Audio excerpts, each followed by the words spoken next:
Қызанаққа удобрение берейін деп жатырық, через капельный. Көп адамдар сұрап жатады, жаңағы қандай удобрение қолданасыз деп. Мен НПК қолданам.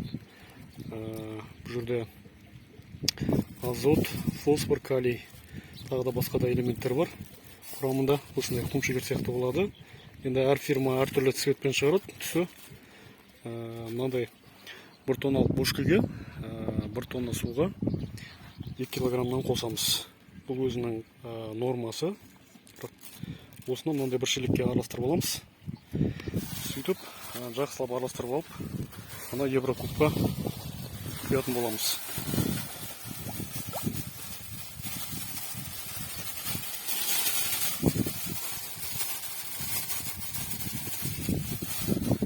Суда жақсы ериді. Осылай жақсылап қозғаймыз. Удобрениені ертіп алдық, араластырып, қазір осыны бочкаға құятын боламыз. Араластырып, сосын мынандай насоспен ары қарай полияға айдайтын боламыз, жіберетін боламыз.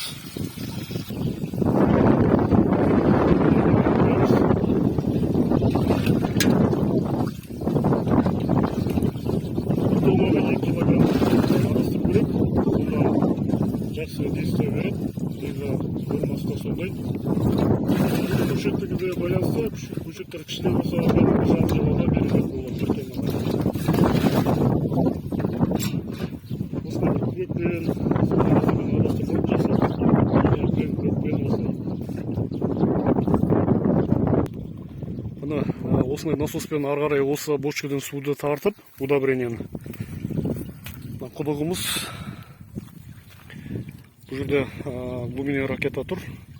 Насос, яғни осыдан су тартып аламыз да. Осыны фильтр қойылған мына жерге. Осылайынан жалғанып, мына жерге керек суды осы жерден ала береміз, ашып жауып, и былай қарай полияға кетеді. Міне осындай елулік магистралмен барады, полияның ішіне кіріп кетеді, былай қарай. Осындай краниктермен жалғанған қарама қарсы. Көктемде түсірген болатын, көрген болсаңыздар. Міне уже удобрение кетіп жатыр. Осындай напормен. Міне қарама қарсы қойылады да, осылайынан тура осы полияның қақ ортасынан бөлінеді. Былайынан қойылған міне краниктер. Екі шетіне, екі жаққа қарай ағып тұр. Былай қарай және былай қарай. Мінекей түйіндеріміз осындай болып қалды, Құдай қаласа. Полный түйін астын бәрі.